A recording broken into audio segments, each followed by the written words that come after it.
ka dapat ilagay sa krame. Dapat ilagay ka sa Muntinlupa City Jail for you to feel at malaman mo kung ano itong ginawa mo sa bayan. Huwag ka nang magkukunyari. Ngayon, kinuha mo lahat ng ng media para sa'yo. Tapos sasabihin mo, wala kang tilang respeto. Bakit? Nung ikaw ay nanunungkulan as Secretary of Justice, may rinespeto ka bang laye? Wala. Yung kay GMA, ni walang warrant, ni walang watchlist, ni walang hold departure, wala pang kaso. Pero ang ginawa mo, pinilit mo ang gusto mo. Sa mga pinakulong mo, ginawa mo yon. At ngayon, sasabihin mo, kunting respeto sa'yo, hindi ka dapat respetuhin. At ako'y nananawagan kay Senate President Coco Pimentel. I spoke to you earlier, but this is not fair. Huwag niyong kanlungin ang isang kriminal na nasa loob ng Senado. Yun lang po. Ma'am, nakipag-usap daw po si Senate President kay DIL Secretary Sueño. At yun daw po yung nag-approve na pagbigyan na hanggang bukas ng alas 10 ng umaga manatili dito sa gusali ng Senado. Alam mo, nagbago-bago ng isip nila. Do you think the CIDG operatives will have 3 operatives going to their house, going to here and the other place? Kung yan ay may order galing kay Secretary Sueño. Alam mo, ang layi.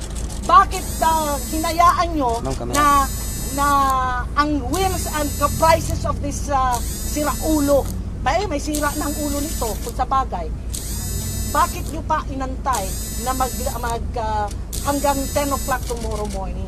This is not really fair. Ang nandyan na sa'yo, Laila de Lima, tama ka lang nakarmahin. Dahil isipin mo, ang power is not forever. Bababa na bababa ka. Kahit anong mangyari, hindi ka palagi nasa tugatog ng poder. Ngayon, ito na ang inaantay mo. At dapat sa'yo, sa kasama sa Manila City Jail, ng mga ordinaryo, na mga inmates, because your case is drugs. About drugs na nakita man po natin kung paano nasira ang utak ng karamihan nating kabataan. Yun lang po. I'm Sandra Cam. I'm the president of the Whistleblowers Association.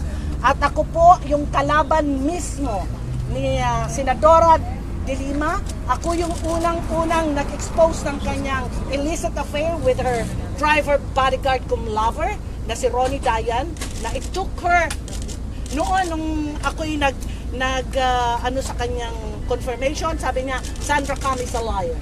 And then all of a sudden she said, it's frailties of a woman. At ito, si Ronnie Dayan, nagsabi 7 years. Sino ngayon ang sinungaling sa atin? And just the other day, minention mo ako na I'm one of the operators of PRRD. Walang pakialam kung ano man ang sinasabi ko, walang pakialam ang Pangulo.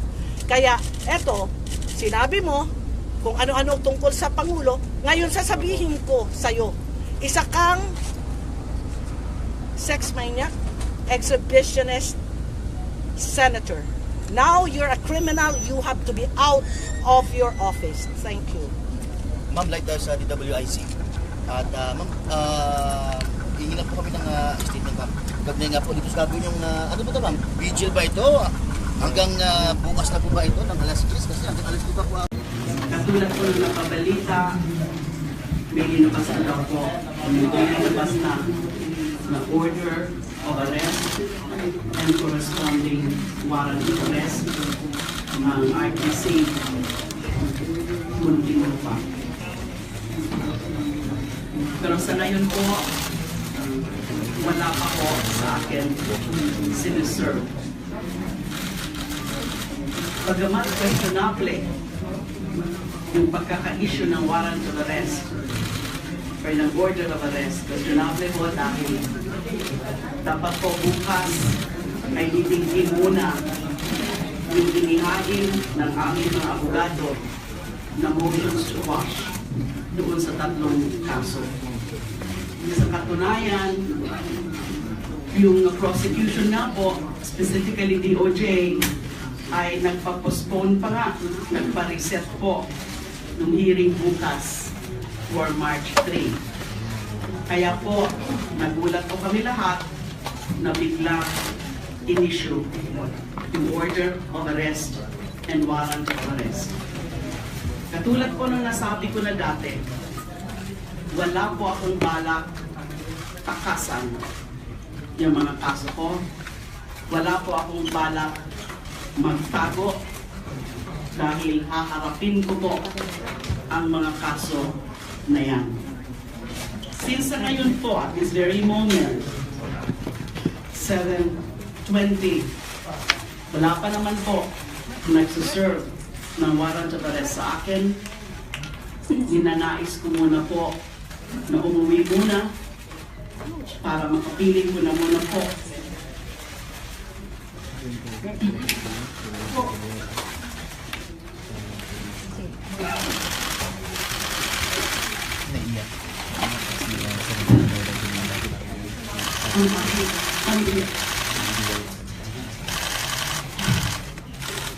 Para kunin ko na po yung mga dadalhin kong gamit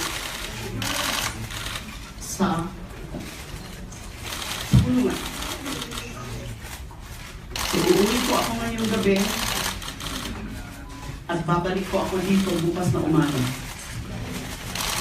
At dito po sa Senado, hihintayin ang arresting unit. Hihintayin ko po sila. Kusa po ako na susuko sa kanila. Pero sa ngayon po, gusto ko na muna po makapiling ang aking pamilya sa bahay. Babalik po ako bukas na umaga. Papasalamat po ako sa mga kasamahan ko sa Liberal Party. Senator Frank Drilon, Senator Kiko Pangilinan, Senator Bam Aquino, at Senator Risa Contiveros, nandito po siya kanina, sa kanilang support. Sa inyo pong lahat, humihingi lang po ako ng dasal na sana maging safe and secure po ako saan man nila ako dadalhin, saan man nila ako itutuloy. Alam nyo naman po na yung mga so-called charges na final sa akin ay non-bailable. Bahala na po ang aking mga abogado kung ano po ang legal remedy na gagawin nila dyan sa questionable nga po pagkaka-issue ng order of arrest and warrant of arrest. Ngayon, tuloy po ang lakad ni Laila de Lima. Maraming salamat po. Ma'am? Dito na naman tayo. Yaray! Senator Laila de Lima refused to take questions from reporters but we're still going to...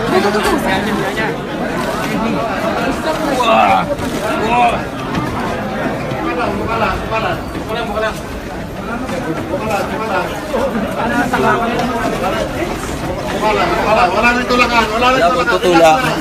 Wala na, okay na, okay na. Okay lang, kasi magkabanggahan. Pare. Padanin! Padanin! Gilid na! Okay. Easy lang, easy. Sorry sir. Madaya mo na ako. Sige. Yan bro, wala na nagkatalaan ka sa. Pwede bang ibaba ka agad? Sige mo. override mo. Okay na.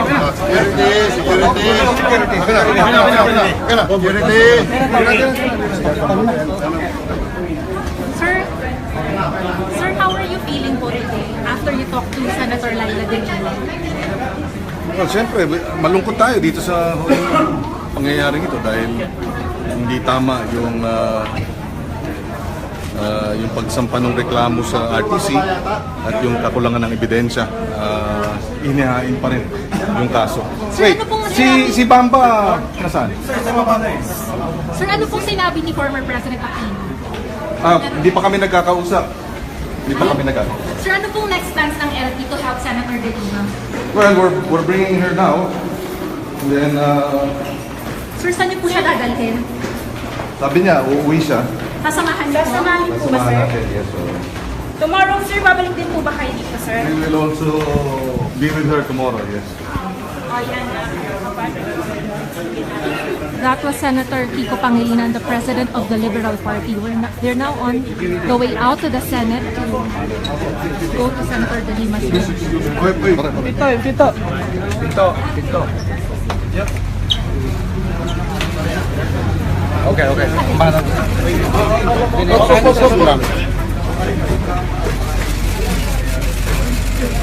Sige na, let me handle it. Go to the processes. We disagree with what the court did, but we will respect the processes.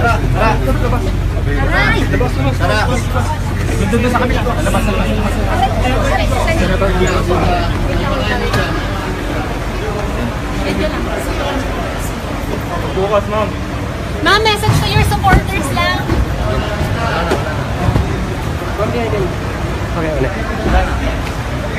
Senator Laila De Lima is on her way out to the Senate.